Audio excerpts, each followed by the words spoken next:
Welcome to the 2025 Dialogue, a masterclass series by the HR Association of India. I am Neha Jignani, and today's session dives into a fascinating theme: mindful momentum, the science of happiness and high performance. Joining us for this conversation is Shikha Verma.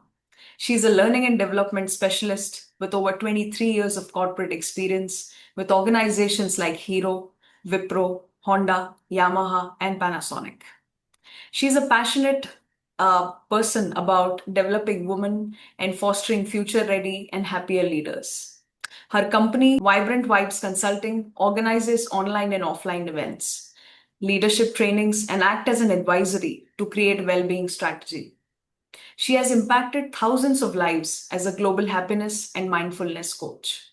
She is a multiple award winner, a motivational speaker, author of thousands of articles and posts on human capital, which are also recently published on BBC World News. She's also known as Passionpreneur.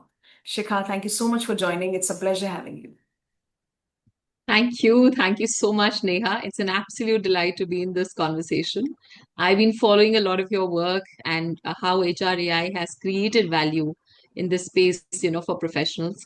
I think post the pandemic, a lot of these concepts popped up. And I do remember doing a lot of these dialogues with international speakers as well.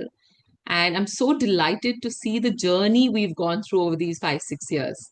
There's a huge amount of evolution that's happening. The uptake has drastically improved. So it's an absolute delight that we are deep diving into what makes more sense on the mindful momentum today. Thank you. Fantastic. Fantastic. Thank you so much for the kind words, Shikha. Really looking forward to this exciting masterclass. So, to begin with, my first question, Shikha, is what does science tell us about the link between happiness and high performance? Well, there's a lot of evidence apparently, Neha. There's research done across various streams like positive psychology for one, organizational behavior, and even neurosciences. And they've been studying the art of well-being, the science of happiness over several years together. The evidence is there for us to read and understand. I can surely share a couple of facts. There's a recent research done by Gallup in 2022, the Global Workforce Report, which clearly shows how psychological safety has become a primary driver at work. As a result of which not just the engagement levels improve, but also the overall ability, efficiency of people has drastically shifted, which has resulted in less burnout in the organization, saving their overall cost of training, recruitment, so on and so forth. So Right. you see, there is a ripple effect happening. The minute we start focusing on well-being, the result is not just limited to high performance. Right. It's going into areas of better efficiency, saving cost for the company, and these are all proven, aspects.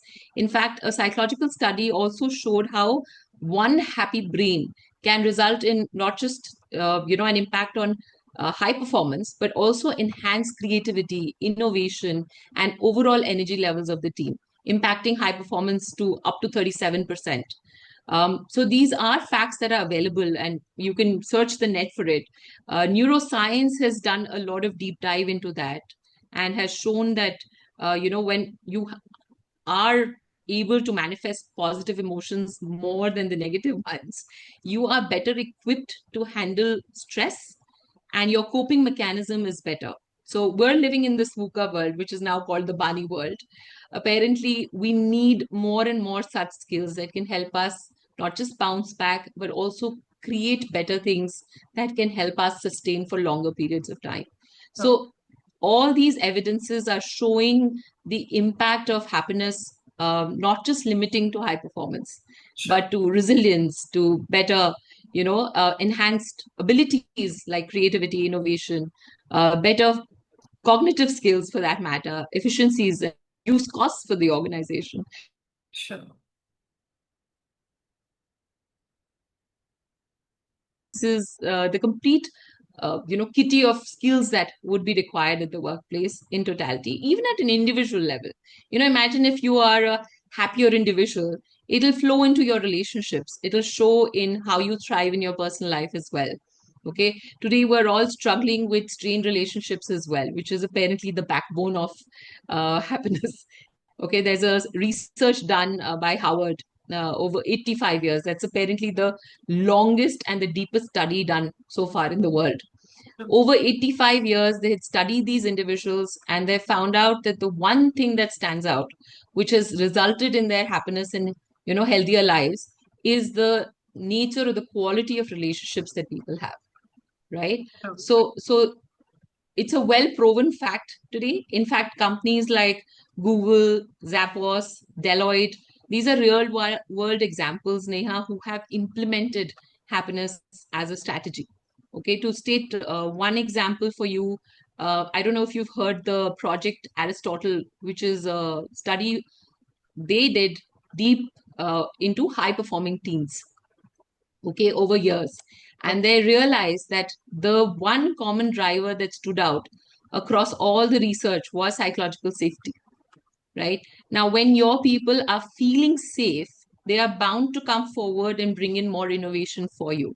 So we all know Google for innovation, but we don't go behind the scenes to understand what is it that's going into it to make them that successful, Sure. right? We Sure. just keep banging our head against the wall, wondering why people are not creative. Now, that's not how people are creative. Okay, we're just not putting them in the right, we're not giving that mind space to our employees where they can come up with ideas. We're not creating that, environment where people are okay to make mistakes. So these things are not yet being looked into. Maybe we can talk about it a little later. I Sure. can also share an experiment that Deloitte did, where they took two different groups and they did mindfulness trainings with one group, allowed flexible hours to that group. And then over a period of time, after 3, 4 months, when they evaluated them, they realized that this other group, the one that had flexi hours, had far better ability to respond under pressure. Okay, they had better clarity and better decisions that they were making over a period of time. So there is a clear cut result, not just through scientific evidence or research done in these areas like organizational behavior and positive psychology, but also in the real corporate world. Okay, so I've given you both the contrast there. Clearly, it's not a frill, it's not a feel good factor. This is something that I've been struggling with all these years, where even today, there is a mindset that this is just a good to have phenomena. Okay, happiness, okay, we'll look at that later. Or is it something that we really, really have to do right now? Okay, so I must emphasize and re emphasize that happiness pretty much works like that fertile soil on which this plant of high performance can grow, thrive, and flourish into various flowers, leaves, uh, you know, in the form of all the benefits that I've cited already. And it can grow and make the organization not just survive, but thrive in this extremely chaotic world. Sure. So yeah, it's a strategic intervention and not just a good to have anymore. Absolutely. Beautifully put, Shikha. So there is psychological safety where people are being heard, valued, and respected. Then the neuroscience aspect that you spoke about, where it's a manifestation of positive emotions, that's the game changer. You spoke about Yeah. the Harvard research, the quality of relationships, and last but not the least, of course, the experiment that eventually talks about the ecosystem in which people are Yeah. able to thrive when you give them that space. So, thank you so much. That's beautifully articulated. So, moving on to the next question, which is can happiness be trained as a skill, just like productivity or leadership? I'm glad you asked that question. A lot of people still, find that a little tricky to understand. So I think I'd like to start by sharing a short story, if that's okay. It's about this villager or a small town farmer, you can say, Nathu, who's looking for his keys outside his house frantically. Okay, and looking at him, a couple of other people also join in, and they try to help him by looking around his house. There's this one wise man who happens to cross by after 10 to 15 minutes of their search, and he asks Nathu as to what is he looking for. And on learning that it's the key that he's searching, he asked, where did you see it last? So Nathu said, well, I saw it in my hut. Okay. And it's dark in there. I find it very scary. So I thought it's easier for me to look for it outside. Now that's pretty much what we do when we're talking happiness. Okay. It is not a faculty to be looked for outside of us, right? It's the inside work, the tough work that needs to be done if we really were to understand and cultivate it, in our lives at an individual level or even at a professional level. So it's very personal. It's more of an inner work, and you're trying to do that inner work across the length and breadth of an organization when we are talking happiness at work, which is called HAW as an acronym, right? So, at the most fundamental level, here's what we're trying to do when we're working on HAW. We're trying to create a different mindset. So, there's a mindset shift required. We're trying to check whether we have healthy belief systems, which means we need to undo the belief system that's not serving us well anymore. And three, support it with healthier habits, which will be more on the superficial level, right? Now, if I were to talk about my experience so far, a lot of organizations still are working on healthy habits, which is at the superficial level. And those are things that you may touch and go, train people on, and say that, I'm not getting results. It's similar to when you go to the gym, you do some weight training, you do some exercises, and then you don't see results. So I hope it was that easy for us to lose weight or to build a muscle, but it's not. So it needs that hard work, right? So the way I see it, I see this more as a competence because you need a bunch of skills together to create that mindset shift. And there's a lot of deep work, inner work required over sustained period of time, right? Only when we're doing that consistently without fail, with all the support systems being in place, will you be able to develop that kind of a mindset or result, so to say. So it's not something where you can train. I think you can build this as a muscle for your organization. And let's not see happiness as a skill. It's important that we realize that it's a competence, which requires more deep work, like development centers we do for competence building. This is something that you can master over a period of time, right?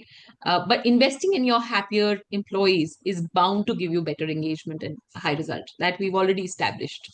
Sure. So it's important that we do it like a muscle building exercise.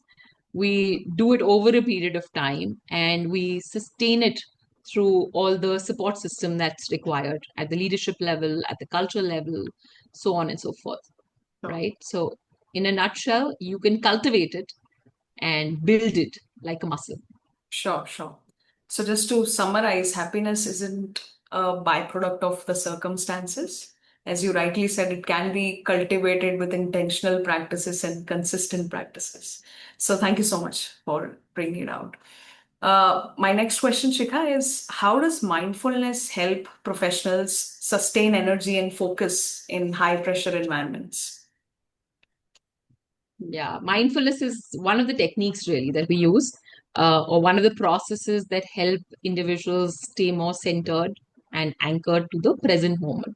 Now, there are several practices around mindfulness, Neha. I don't know how many of them you know, but I'll try to decode that again so that our audience and participants are also clear on the perspective of what mindfulness really entails. Sure. So there is a simple formula I use, which is a 5A formula.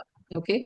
We essentially try to become more aware of who we are and what my intentions are as a human being, accept what there is in my life in this present moment, acknowledge it, appreciate it, and also ask more instead of judging or expecting, right? When I inculcate these 5 A's into my life, or I'm doing practices that allow me to tap into the strength of each one of these A's, I am able to, you know, practice mindfulness in the right way. As a result, I will see higher energy levels and more attention and focus for sure. Because the minute you do breath work, you will see something magical happen to you. Okay, let's do a quick check on that. Okay, you will see this little plum thing on your palm, okay, at the bottom here and at the bottom here. So I'll request if you can just join these two. Join it with me if you can. Yeah. And see, one of your hands might be shorter. Okay, just do it one more time with me. Yeah. When you see that plump part, you join with the plump part of the other hand first. Yeah. Okay, and then you might see this one hand going slightly shorter than the other one. Yes, it is. Even if slightly shorter, Yeah. I need you to just look at this other hand and talk to it. Okay, and say, grow longer. Grow longer. Just Okay. look at the hand and say, grow longer. Grow And when you do that, 3 to 4, yeah, go ahead. grow longer. Another time, grow Grow longer. longer. Okay. Yeah. So now we do this again. Okay, we join it. And this time the hand is gone all the way up. There are times when we do this in a class and people like, what? You just did some voodoo magic. But it's just the power of concentration and focus. Okay. When we bring our entire energies into this present moment, we're more in tune, more focused, and automatically the energy levels will shift. Okay. So that's the power of mindfulness. And it's bound to bring you better results for sure. So, since you asked, there are some tools also and evaluations around it. I don't know if people might have heard of it. There is a eye tracking system or a method that's used to check whether the attention span has improved or not. So, there are researches, there are tools and evaluation methods available today to see the impact of mindfulness practices also, because most of the times what happens, corporates feel that this is something that's very intangible. Okay, we're working on the breath, we're working on taking pauses, we're working on, just centering ourselves, and it sounds too spiritual to a lot of people. So just to break that myth, I think what's important for us is to realize that these psychological aspects make you human beings. It is this that you are manifesting at the workplace in the form of results. If we are not working on our psychological abilities and our cognitive strengths, you, anyways, can't do any job. so, so, this is the most scientific thing that you can look into as to how your human brain works. There can be nothing more scientific than that. Okay, imagine the strength of your brain. Let me give you another very interesting study done in the University of Ohio. Okay, they divided a group of rats. Okay, they divided the group of rats into two groups, and both the groups were fed very high cholesterol diet. Okay, over a period of time, the group one eventually started to fall sick, and some of them died. Okay, over a couple of weeks of eating that diet. But the group two, the rats seemed absolutely okay, in fact more energetic. Okay. And they found out that the technician who was feeding these rats the same diet was actually caressing, loving, combing, nurturing them before feeding that diet. So, what happened as a result of that caressing, love, and nurturing is that there was a mindset shift of those rats, which changed the entire chemistry of what they were eating. The neural pathways changed, and even something that can turn into poison for those rats actually didn't. So that is the power of our human brain. It can just change the chemistry and the metabolic pathways, the neural pathways completely. And this is again researched and proven that your human brain has a lot of strength.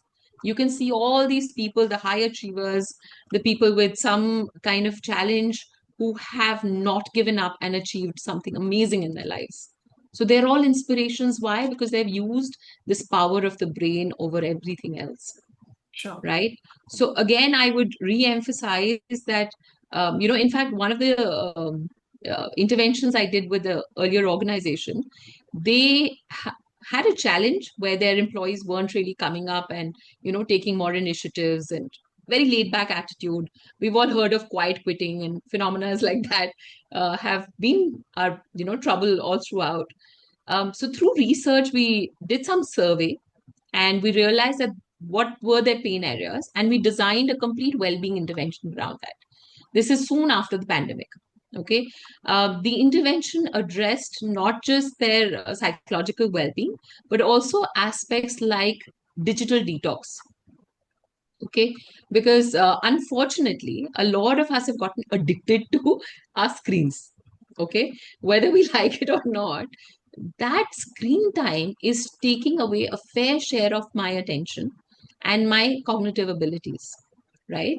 So you cannot forego these aspects today. The hybrid is impacting us heavily. The screen time is impacting us, and it's snatching away that, energy and focus every day. When I talk to my daughter and I look at her, she's either cranky or very restless, and then I realize that she spent almost 3 hours on the phone.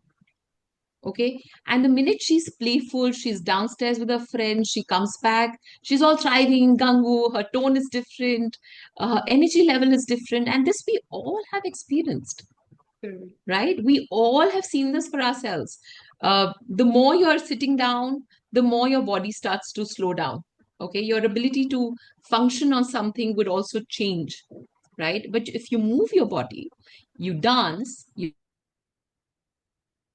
whatever work you're doing, you'll see the result out of that is far better than the earlier one, Sure. right? So mindfulness is definitely bringing in a lot of sustained energy, uh, definitely a higher, levels of focus and impact on you. In fact, one of the things I would highly recommend people to try is a mind spa. Okay, a mind spa is nothing. Yeah, it's a phenomena used by some one other behavioral expert who I worked with, but it's a very powerful one where you just kind of take some time out for your mental peace, slow down, do the breath work, take a nap if required, and 5-10 minutes. That's all you need to do that resetting, and ensure there are at least 2-3 breaks during the day where you have no gadget time. Do it like a religion, and a culture within the house also, if possible, because that digital crutch time also is very, very important for us. We call it the digital crutch, just like you leave your kids at the crutch and you have no going back till a certain time. You do the same thing, keep your phone completely away from you for a couple of hours or a few minutes if possible during the day. Absolutely. So we can safely say in a nutshell, Shikha, that mindfulness actually anchors people in present. With a lot of doom scrolling, a lot of noise around us, mindfulness Yeah. plays that role just for you to be in the present and be mindful of your energy and of your breath in any aspect of your life. So thank you so much. My next question, Shikha, is what small or daily practices, that can create a long-term momentum for both well-being and performance? Yeah. When we talk about daily practices, there are very simple things that we can do. And I'd love to share this acronym, baby steps, okay, which will make these mindful daily tasks very easy for us to absorb and chew over. Sure. So, when I say baby steps, the first B stands for breath work. In your day to day routine, see if you can snatch away a minute or two just for yourself to center down and take these deep breaths. Just calm down and focus on the movement of your diaphragm and your stomach. Okay, a lot of us don't realize, but we breathe through the diaphragm more. Yeah, whereas it should be your stomach. It's like the balloon floating up and down. So just the way you blow air into a balloon, your stomach should go all the way up and all the way down. So that simple technique of just focusing on your breath for 1 or 2 minutes can really, center you and bring you to the present moment. Then you have the A, which is more around anchoring yourself to something around you. Okay, maybe an object, maybe a glass, maybe a bottle, anything that allows you to just simply pause and observe.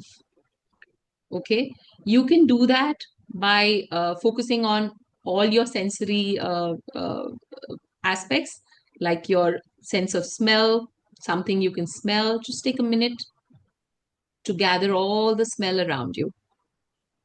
Okay, so you can do it through observation, the eye. You can do it by centering around the nose, anything you can touch and feel, and just kind of get a sense of how that object is, what is the material, just that 1 minute. That's all you need. So these are very, very simple hacks that allow you to, bring yourself to the present moment and calm down a little bit. So that is B and A. Right. This second one that I shared also helps you reduce distractions, because that's the biggest devil. Okay, our mind is constantly working, constantly busy, so it takes away a fair share of my energy because I'm also distracted, either through the phone or through some noise or something outside, a distant sound. So it could be anything really. The third B stands for being present to your own feelings.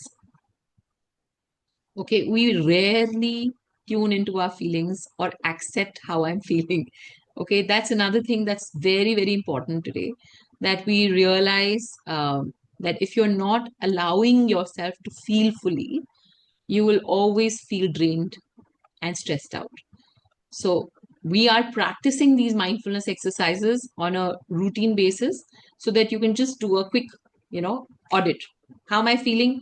Take a page, take three colors, red, yellow, green, and just draw, during the day, any shade that you feel you're feeling at that time, just pick that color and color that sheet of paper. So at the end of the day, you know how angry, how sad, or how happy you were feeling during the day. Okay, it's a simple hack, but those colors just talk to you. And when you do it right and you do it over a period of time, you start to realize that you're more tuned into your feelings, right? Which helps you build emotional resilience and awareness. The Y stands for setting your priorities. And you can try things like journaling. Today, there's a lot of visual board that people create, and just, kind of put it in front of you so that it becomes a visual reckoner for you, right? Now let's move to steps, because we're taking baby steps. Okay. The S stands for just simply standing up, stretching, and taking a quick walk. Okay. So after lunch, I remember in one of my organizations, we used to just tell everyone to just get up and take a 10-minute walk.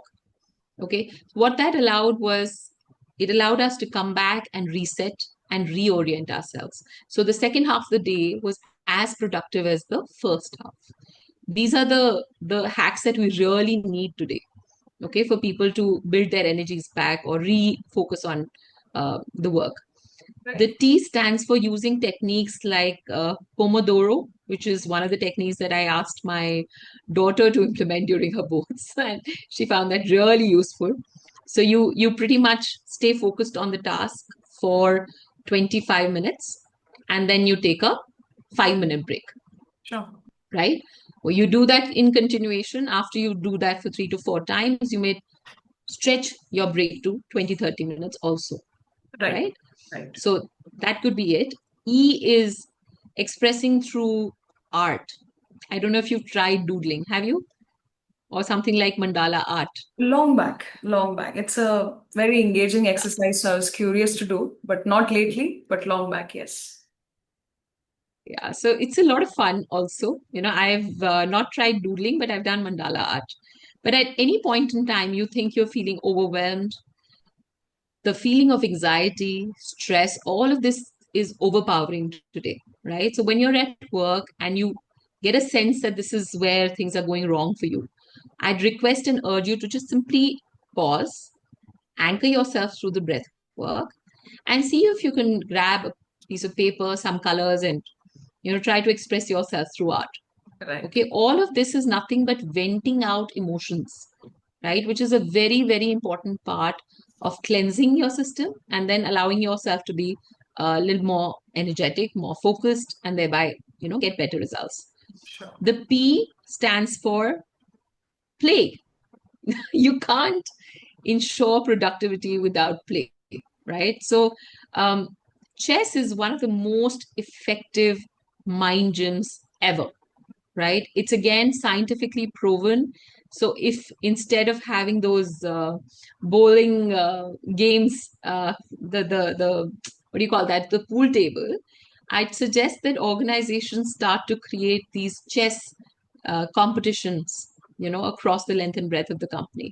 Why? Because it just doesn't help you, become smarter strategically. It actually enables the right and left hemisphere of the brain and ensures that your mind is fully alert.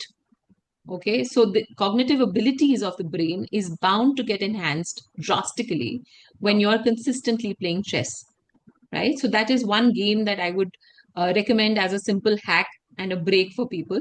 Uh, and the last S stands for a little sleep time, a little unwind time, like I said. And if you can afford to take 2 minutes out, do a full body scan.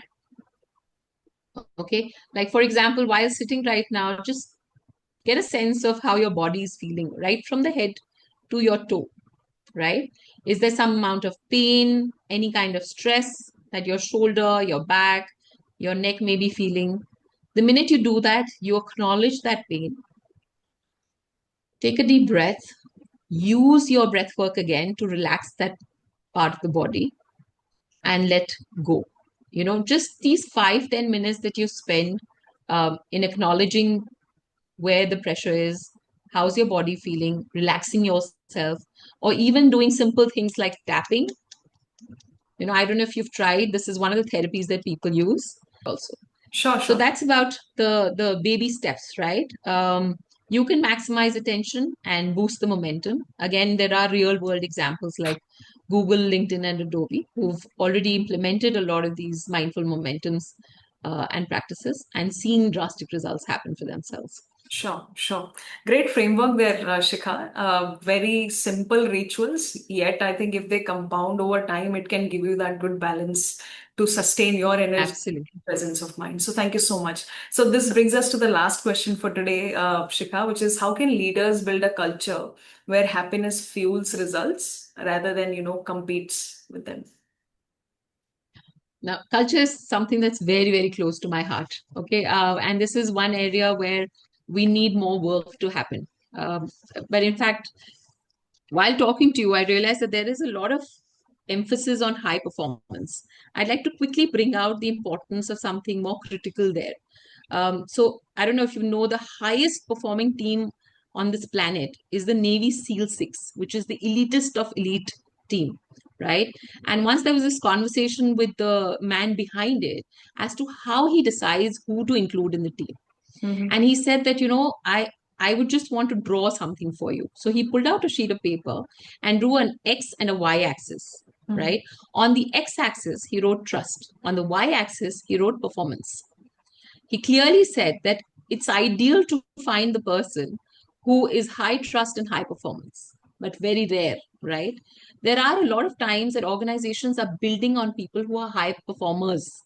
You would always hear the term of hypos.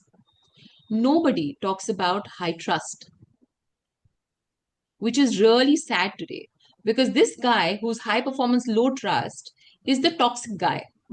Okay. This employee eventually gets promoted and becomes the manager and then might become the leader too, which creates a lot of toxicity within the organization, compounding to cultural impact and attrition. We all know all these, the data is available, right? So unfortunately, we have a lot of evaluation tools, millions of measures available for high performance, but we have none for trustworthiness. This is the cornerstone of building culture, right? Even when we're talking about happiness at work, you cannot have the impact created until you have the bedrock set right. It's like, you create the neve for or the foundation of your organization. So you must have trust even before you try to do too many things at the same time. Ensure that we are doing very little things in a sustained manner, and that's the most beautiful thing. The magic lies in these intangible things. When the leader is embodying the spirit of happiness, they themselves are open to vulnerability. They are encouraging self-care in their team and employees. They Sure. are okay with mindful breaks themselves, right? So they have to walk the talk honestly. Another two, three tips that I can quickly share is because I've seen this, during my work, that most of the meetings will start with what has gone wrong. Okay. And after that, the leader would be asking the employees to come forward with some ideas. So the unfortunate part is that we've already put the entire team in a state of shock and stress. And now we are jolting them for ideas. That doesn't work. Right. Okay. We must ensure that there is a state of joy. So, if we're not letting that happen in our meetings, we can't expect ideas to flow, Absolutely. right? These are fundamentals of where we're going wrong already. So if you're talking culture building, let's get these little things right. These simple steps, the everyday communication right. What am I doing? There's a Simon Sinek video where he talks about this guy working at the cafe. He's working at multiple cafes, maybe two, three of them. He says, which one do you like working at? So he says, the one where my manager catches me do the right things and not the wrong things. So my question to leaders is, are we catching people do the wrong thing? Are we starting the team meetings with what's wrong, what's not working? If we really mean to build this culture, I think we need to do the reverse, right? Get the right things going. Be comfortable talking about the fall. And I'm reterming failure as fall here because we all, as children, we realized that we didn't learn to run straight away, right? We first crawled, then we walked, and then we ran. So it's a skill that we built. And it's something that's very natural and innate to us as human beings. So Absolutely. let's replace failure with falling and share our stories around that. When you build that kind of culture, you embrace vulnerability. There is bound to be more fuel and more, thriving happiness culture that you can build over a period of time. So it's not just about these strategic interventions. I think this everyday nuance of the culture makes a world of a difference. In this hybrid model that we're working remotely, communication is the lifeblood. So let's have more open conversations. Let's have more human interventions. Not just rely on apps or tools or softwares, because that's what is happening today. For everything, you have a tool. For everything, we have a software or we have an app that we've installed on the employee's phone, and we think we're sorted as an organization. But my urge is the more the machines are getting intelligent, I think humans have to become more humane.